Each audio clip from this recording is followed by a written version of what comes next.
السلام علیکم دوستو آج ہم حضرت محمد صلی اللہ علیہ وآلہ وسلم کی زندگی پر تھوڑا سا مختصر سا ان کی زندگی کے بارے میں بات کریں گے۔ آپ صلی اللہ علیہ وسلم ہمارے آخری نبی اور تمام نبیوں کے سردار اور تمام انسانوں کے لیے مکمل ضابطہ حیات ہیں اور وہ دونوں جہانوں کے سردار ہیں۔ آئیے آپ صلی اللہ علیہ وسلم کی زندگی کے بارے میں تھوڑا جانتے ہیں۔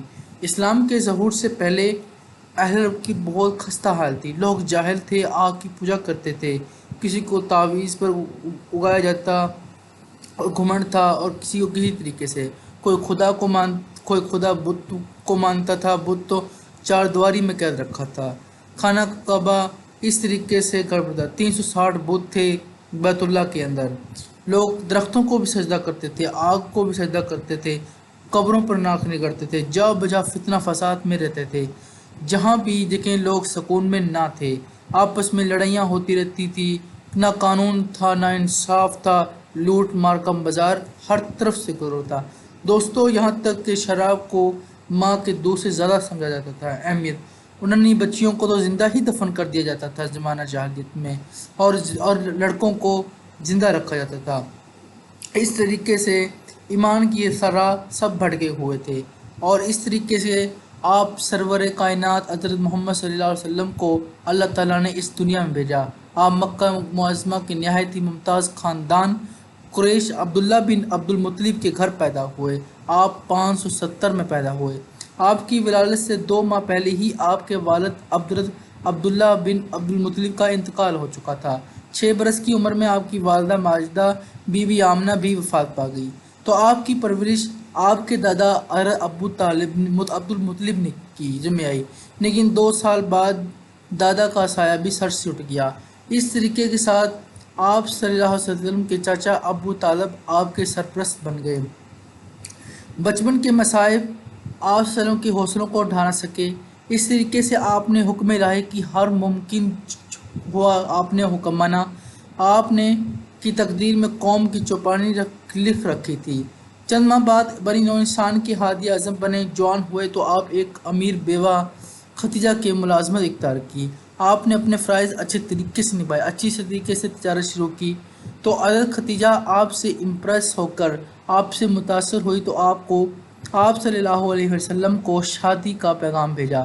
تو آپ صلی اللہ علیہ وسلم نے اپنے چاچا حضرت ابو طالب سے مشورہ کر کے اس پیغام کو قبول کر لیا، اور اس طریقے سے 25 سال کی عمر میں شادی کر لی۔ اس وقت حضرت ختیجہ رضی اللہ تعالیٰ عنہ کی عمر 40 سال تھی۔ تو اس طریقے سے حضرت آپ صلی اللہ علیہ وسلم اخلاق کے لحاظ اور ادب کے لحاظ سے شروع سے نہایت ہی سچا تھے۔ آپ کی زبان میٹھے اور دل کے ساتھ تھے، کبھی جھوٹ نہ بولتے تھے، اسی وجہ سے آپ کو لوگ صادق اور امین کے لقب کا ملا۔ ان کے مزاج میں تحمل تھی، کوٹ کے بھری ہوئی تھی، دشمن کے ساتھ بھی نرمی سے پیش آتے اور خوش اسلوبی کے ساتھ پیش آیا کرتے تھے۔ اس طریقے سے آپ نے کبھی کسی سے انتقام نہ لیا، نہ کسی کے لیے بددعا دی، فقیر ہو درویشی کی زندگی بسر کی۔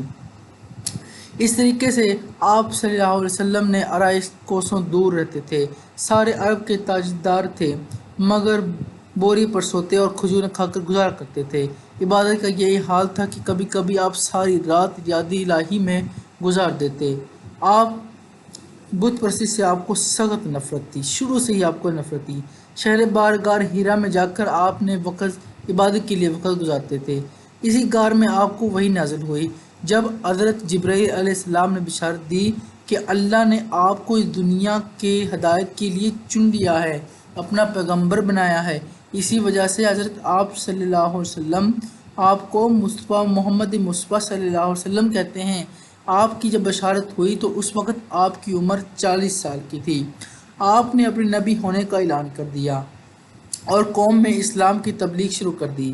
آپ کی تعلیم یہ تھی کہ خدا کی ذات واحد ہے، لا شریک ہے، وہی سب کو پیدا کرنے والا ہے، وہی رزق دینے والا ہے۔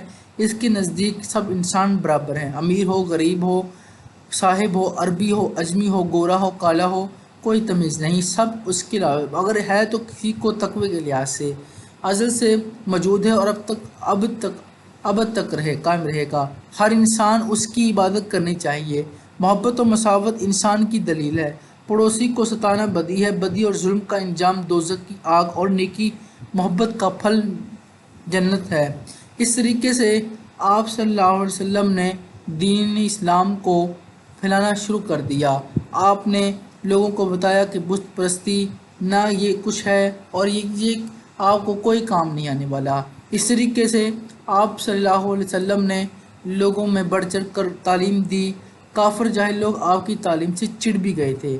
آپ کی مخالفت اس قدر بڑھ گئی کہ آپ کو مجبوراً مکہ مکرمہ سے مدینہ شریف کی طرف ہجرت کرنا پڑی۔ یہ واقعہ 622 کا ہے۔ اسلامی کیلنڈر یعنی سال ہجری اسی سن سے شروع ہوتا ہے۔ مدینہ میں لوگوں نے آپ کو سر آنکھوں پر بٹھایا۔ آہستہ آہستہ لوگ آپ پر ایمان لے آئے۔ آپ کی تعلیم صداقت اور سادگی پر مبنی تھی، اس لیے اسلام میں بہت جلد پھیلنے لگا۔ 632 عیسوی میں آپ صلی اللہ علیہ وسلم کا وفات کے وقت مسلمان سارے عرب پر چھا چکے تھے۔ آج دنیا میں کوئی گوشہ ایسا نہیں جہاں محمد نہ بستے ہوں۔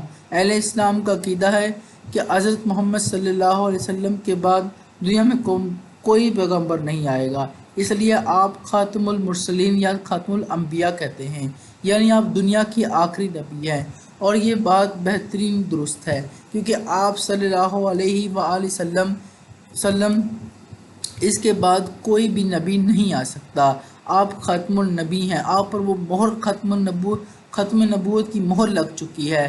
آپ صلی اللہ علیہ وسلم کو اللہ تعالیٰ نے اس دنیا میں آخری پیغمبر، آخری نبی رسول بنا کر بھیجا۔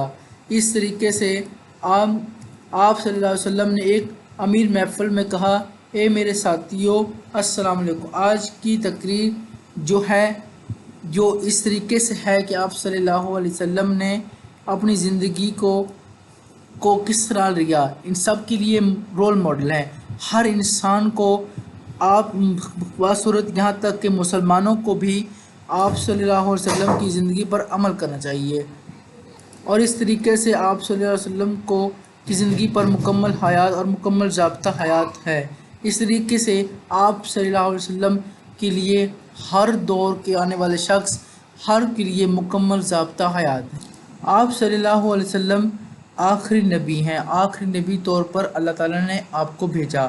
آپ صلی اللہ علیہ وآلہ وسلم نے فرمایا، اگر موسیٰ علیہ السلام زندہ ہوتے تو ان کے پاس میرے پیچھے چلنے کے سوا کوئی چارہ نہ ہوتا۔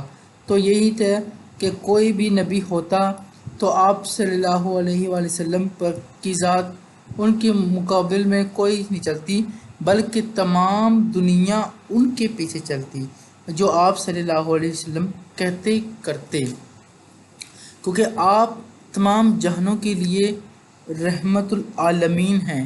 آپ صلی اللہ علیہ وآلہ وسلم آخری نبی ہیں، آخری رسول ہیں، اس کے علاوہ کوئی نبی نہیں آئے گا۔ اللہ تعالیٰ نے واضح کہہ دیا کہ اشہد ان لا الہ الا اللہ وحدہ لا شریک لہ واشہد ان محمدًا عبدہ ورسولہ۔ تو یہاں پر ایک انفرادی زندگی آپ صلی اللہ علیہ وسلم نے مسلمانوں کے ساتھ اچھے سلوک کے ساتھ بھی پیش آنے کے لیے کہا۔ حضرت ابو ہریرہ رضی اللہ تعالیٰ عنہ بیان کرتے ہیں کہ حج الوداع کے موقع پر آپ صلی اللہ علیہ وسلم نے فرمایا، میں آپ کے درمیان دو چیزیں چھوڑ رہا ہوں، آپ کبھی بھی سیدھے راستے سے انحراف نہیں کریں گے، یہ قرآن مجید اور یہ میری سنت ہے، یہ دونوں چیزیں الگ نہیں ہوں گی۔ اگر ہم قرآن و سنت پر عمل کریں تو ہم سیدھے راستے سے ہٹ نہیں سکتے۔ یہی بات ہے کہ آپ صلی اللہ علیہ وسلم نے انسان کی بہتری کے لیے مشن لگایا۔ آپ نے ان کو لیے بھی ایسے کام کیے کہ غریب بھی اس سے خوش ہو گئے، اور آپ لوگ غریب بھی اپنا کھویا ہوا مقام حاصل کرنے لگے۔ تو اس طریقے سے جہاں پر ناانصاف نہ ہوتا، آپ صلی اللہ علیہ وسلم نے وہاں انصاف کر کے دکھایا۔ ایک مثال کے طور پر ایک فاطمہ نامی عورت گرفتار ہوئی چوری کے جرم میں، تو آپ صلی اللہ علیہ وسلم سے بڑی سفارش کی گئی کہ ان کو چھوڑ دیجئے، تو آپ صلی اللہ علیہ وسلم نے فرمایا، اگر میری بیٹی، پیاری بیٹی، جگر کے ٹکڑا اگر فاطمہ رضی اللہ تعالیٰ عنہ بھی کرتی تو میں بھی ان کے ہاتھ کاٹ دیتا۔ تو یہ تھی چھوٹی سی اور مختصر سی کہانی آپ صلی اللہ علیہ وسلم پر۔ تو دوستو، اگر آپ چینل پر نیو ہیں تو ضرور ہمارے چینل کو سبسکرائب کیجیے گا، تاکہ آنے والی تمام ویڈیو آپ کو مل